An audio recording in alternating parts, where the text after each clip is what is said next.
Hello everyone, my name is Cicely Porter from Red Hawk Media, and today I am at the first ever IUN Pride event.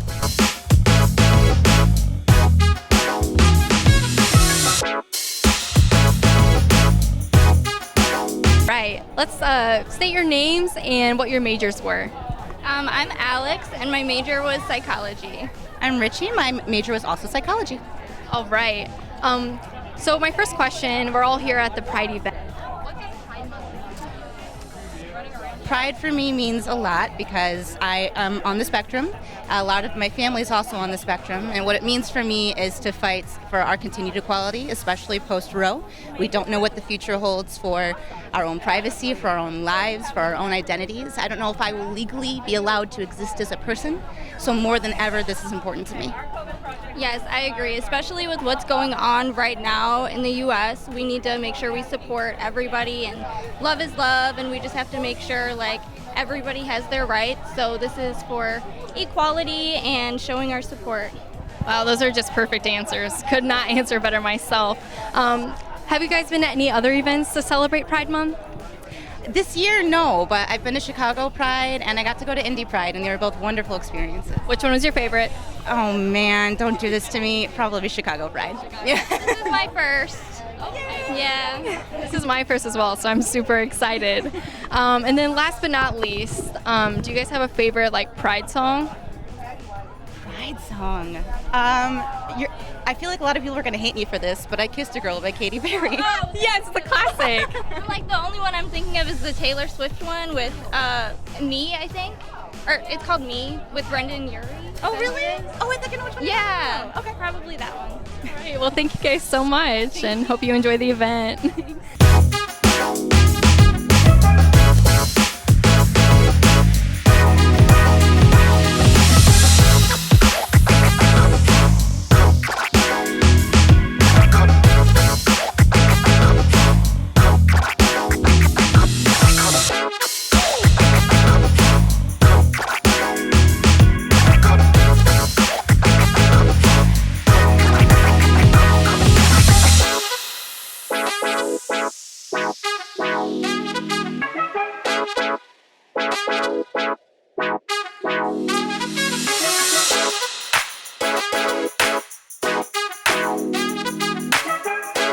Hi, my name is Lewis Williams. I'm here at IUN's first ever Pride event, and today I'm with Aaron Pagores. I'm a director of IT here. Now, obviously it's Pride Month, and this is IUN's first Pride event. What does Pride Month mean to you? Boy, Pride Month to me means just having a sense of community, no matter who you are, what your background is, what you believe, but supporting each other. Thank you so much. That's beautiful. Now, Pastor Johnson's speech. We were all here and we seen how emotional and beautiful it was. What did you think of his speech and the impact it has on the community here at IU Northwest? You know, there was a lot of history that he talked about in his speech that I didn't even really know about, so I thought it was really informational. I really enjoyed his speech and his passion, and I look forward to future events, especially if we can keep this momentum going. Thank you for your time. Hi, I'm Anthony Hudson with Red Hawk Media, and I am here with... Hi, I'm Caitlin. I'm Nick. And I'm Ashley. Okay, so the first question I have for you all three, or for the three of y'all, is what does pride mean to you?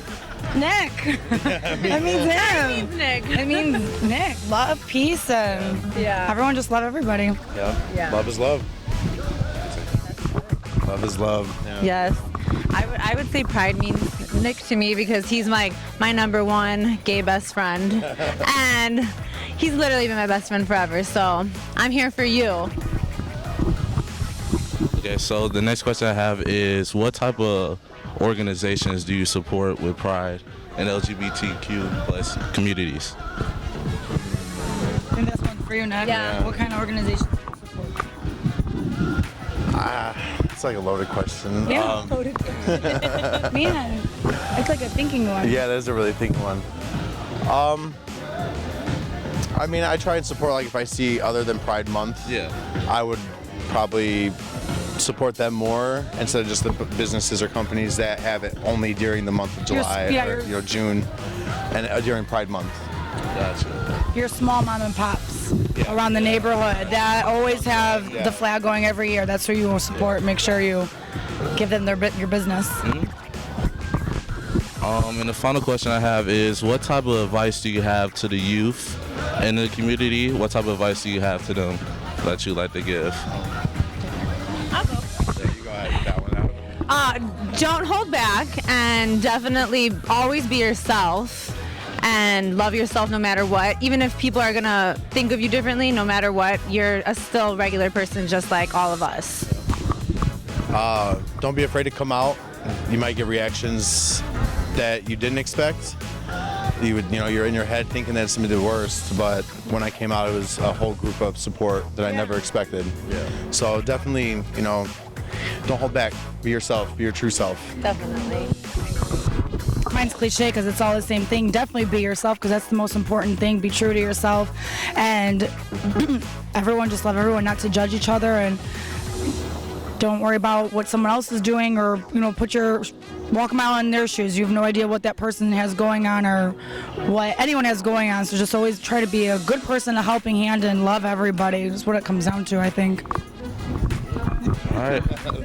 Thank you all for the interviews. Thank you. You're welcome.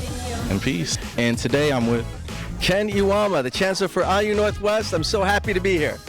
Now, IU Northwest has never had a Pride event. Why is this event so important to the campus here in Gary, Indiana? It's something along the lines of what I said in my remarks today. Celebration is so critical. It is important, but that's not the only thing, right? Celebration tends to be reflective about the things that we've done and kind of celebrate the progress and the movement we have made with LGBTQI plus community. But a Pride Walk like today is also about progress and about the future, which is just as critical or more critical, right? Maintaining the gains you have, but also moving forward and getting more equality and combating discrimination and combating, again, the inhumanity that you're seeing in many ways across the country against the LGBTQI plus community. So it's important both on a reflective piece to celebrate all the activists and all the people who gave their lives for the cause, but also for the looking forward piece and really the call to action piece as well too. Thank you. That could not have been better said. Of course you said it. Now, what does Pride Month mean to you? Pride Month, I think I can speak for many, LGBTQI plus community has impacted our families, our communities, people who touch us that are so close to us, that to be able to have a month-long, again, celebration and recognition about what we've done and what we can do moving forward together, it's critically important, right? But again, can't stop there. We have many months of recognition for all diverse groups across our country, but every group, can't stop there. There's work to be done. And so I think it's just a launching point, right? And I think for us, to be able to be part of the first inaugural Pride March is just, it's gets me up in the morning, right? And so, again, just like everything I've been telling you, it's not the stopping point, it's the starting point. So we're already talking with Dr. Patrick Johnson already. How can we do more for next year? How can we expand more next year? How can we, do programs and bring in speakers from the outside? How can we better incorporate, much of what we talked about today into the curriculum for students, into student clubs? Really invigorate it to advance, DEI plus and DIJ plus as a whole, but also for the LGBTQI plus community as well too. Wow, you give me some great answers. Now, of course, we got to talk about the star of the show, none other than Patrick Johnson and his speech. What did you think of his speech and the impact it had on all of us here today? Yeah, I think it just reiterated in my mind, that core belief of, I think he began the beginning of the speech with really recognition of the great activist Stonewall, all the great events in our history that were painful at the time, but the pain of activists have paved the way for us today, and it's not paving the way for comfort, right? Pain does not pave the way. pain paves the way for more activism and more progress moving forward. So I think Patrick spoke to the very heart of that. I think he spoke to all the things that are happening across our country in terms of politicization of these issues and where we're potentially headed. So the fact that when we talk about recognizing the heroes of the past and the activists of the past, there needs to be celebrated those who are the activists of today and procuring the activists of tomorrow. And so, you know, when I think the themes of Patrick's speech, I think those are there to me, and it was very, very, very powerful and much appreciated on behalf of IU Northwest. Well, thank you for your time. This has been IUN's Chancellor, and thank you. I'm Lewis Williams. Thank you everyone else who took part in making today so special. Thank you to Red Hawk Media for being here to document this historic event. Pride is such an important time for our community. It's time for us to celebrate who we are and the progresses we have made in this country. But it is also an important time to gather ourselves, challenge those who wish we weren't here, and fight back against oppression in whatever way it is expressing itself. Pride started as a protest, and today it is just as important as ever that we honor that beginning. On June 28th of 1969, just over 50 years ago, a group of people made up of trans men and women, lesbians, gay men, bisexual individuals, led by heroes such as Marsha P. Johnson, Zazu Nova, Jackie Ramona, Sylvia Rivera, and many others. 53 years ago tomorrow, the Stonewall Inn in New York City was raided by police. This was not unusual, and police abuse, harassment, and brutality was all too common. But for some reason that night, a light was sparked in the community to fight back. Protests, or riots as some call it, resulted for 5 days to push back against this perpetual abuse and harassment by the police. The year following this uprising, the first Pride marches started across the country as a way to show people that we exist. We are not going anywhere, and we deserve equality. This is something that often can be forgotten in modern Pride. We often think of it as a giant party. We see corporate sponsorships, companies changing their logos. And yes, all of those are part of Pride, and they're things that we fought for. Major pop stars perform at Pride celebrations across the country. Ticket prices are exorbitant. Companies change their logos for the month. And you'll see more floats from banks and chain stores in the Pride Parade than you see nonprofit organizations that serve the community. But despite this corporate exterior, the underlying message still remains as important today. Every year, and I'm sure you hear it too, people are saying, when is there a straight Pride Parade? When do we get Straight Pride Month? Or people complain about having companies change their logos for the month, putting queer characters in films and TV. Being visible is important because they can't continue to not pretend to see us if we're visible. It's not just in movies or entertainment where this is happening. We all know about Florida's Don't Say Gay bill, limiting teachers from talking about LGBTQ people. Yeah, boo. And let's be clear, this is not saying that they just can't teach sex ed to kindergartners, because no one's trying to do that. This is saying that they can't teach about gay people. They can't teach about any sort of sexual orientation. The fact is, there are people in this country, and I want to believe it is a minority, but sadly it is a loud and vocal minority, who would prefer that we didn't exist. The decades following Stonewall saw Pride grow and spread. And yes, there have been many bumps along the way. In the 70s, we were seeing openly LGBTQ politicians getting elected to public offices in cities across the country. Meanwhile, the religious right was moving to ban LGBTQ people from teaching. Does that sound familiar? In the 1980s, we were rocked by the emergence of HIV, originally named the Gay-Related Immune Deficiency, or GRID, because it was predominantly only affecting the LGBTQ community and communities of color, especially those at the intersection of the two. It was left to spread uncontrolled unmitigated, ignored, and even worse, laughed about by the Reagan administration.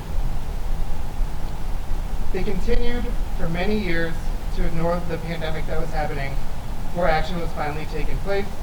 And they've all seen now how quickly the government can respond to a pandemic when they deem it important.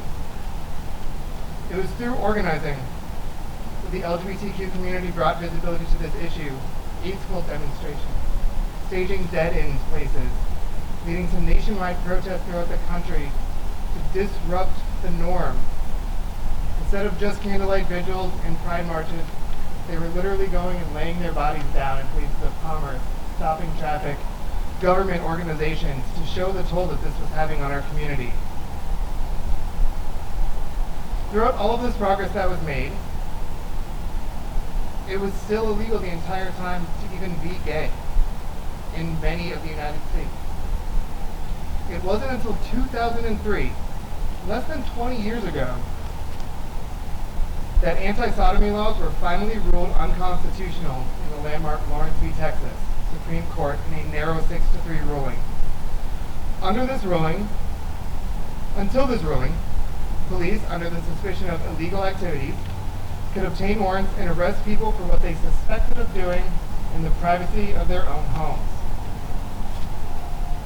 People were not just upset about LGBTQ people being visible and seen in public, but they were also trying to regulate what could be done within private as well. So 2003. In 2008, California passed the Proposition 8 amendment defining marriage between a man and a woman. Fortunately, that did pave the way for the historic Obergefell ruling that made same-sex marriage the law of the land in 2015. That was only 7 years ago. So out of all of the decades of oppression against the LGBTQ community, we have been afforded the right to exist in a somewhat equal status for well less than 2 decades. And despite all of those progress, there are still laws on the books that largely discriminate against our community. The right to adopt children, to receive basic medical care, to be a consumer without discrimination, to have a place to live, and to have a job are all things that are not protected and actively opposed in many states, including some of those laws right here in Indiana. The gay or trans panic defense, in which defendants are allowed to claim temporary insanity if charged with inflicting violence against LGBTQ individuals, is still a valid legal defense in many states across the nation, including our own. And let's be clear about something here. Despite depictions of our community as violent predators, the statistics show the exact opposite. Violence against LGBTQ individuals is disproportionately high in this country. Trans women, particularly trans women of color, are being assaulted and murdered at alarming rates. Despite more likely to be victims of crimes, trans women of color are also disproportionately arrested, jailed, and subjected to police brutality compared to any other population in the nation. Earlier this year, Indiana Republicans passed HB 1041, a law banning trans athletes from competing in sports. Now, the governor, in his defense, as much as I can, actually repealed and vetoed that bill, saying that there was zero need and a lack of evidence to show that this law is necessary. Even after that, our elected politicians, who are supposed to represent us just as much as anyone else, went and overturned his veto, putting what the governor deemed as unnecessary as the law of our state.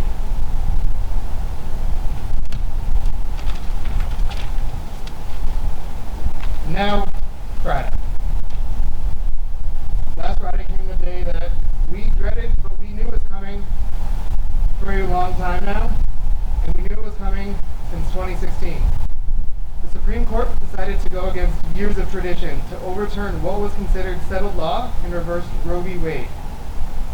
And even if you are not a person capable of having a child and wanting to control your own body, this alone should be upsetting enough. It is not the government's right to tell anyone what we can do with our own bodies.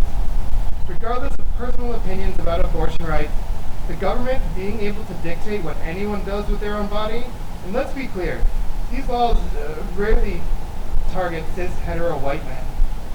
It's a vast overreach, and it should be alarming to anyone.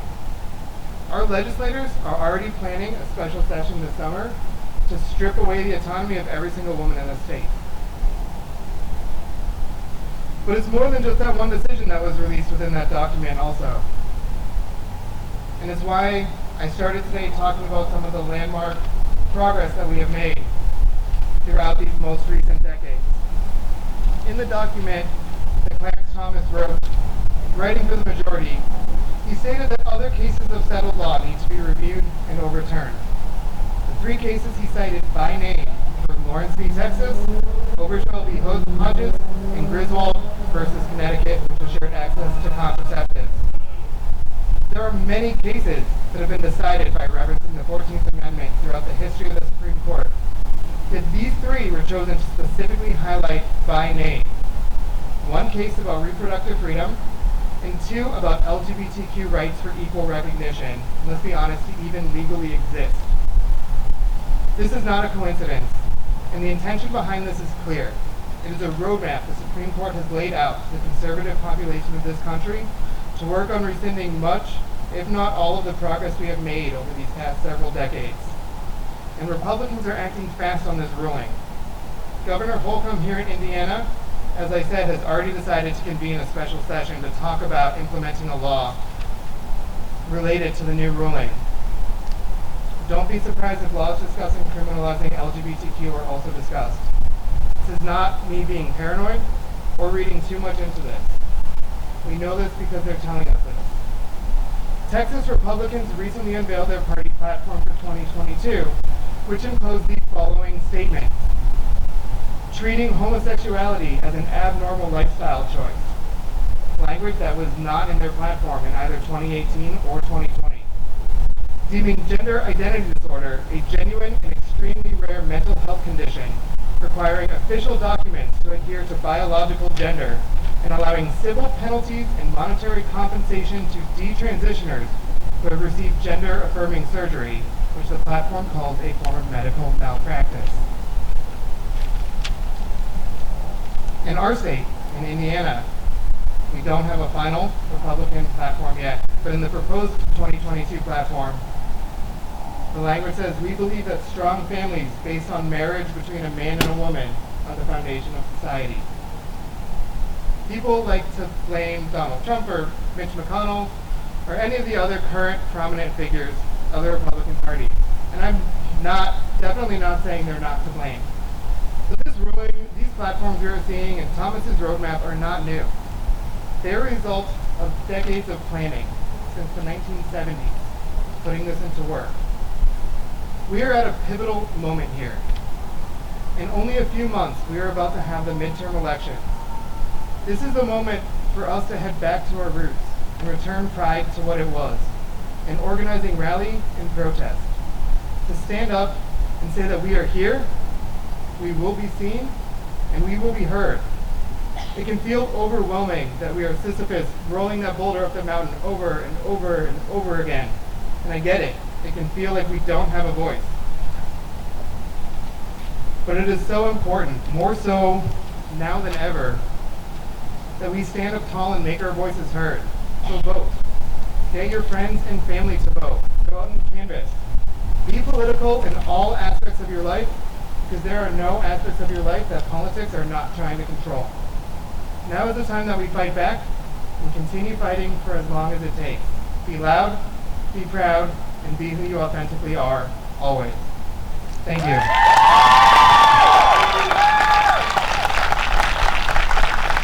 And now let's get the music back on.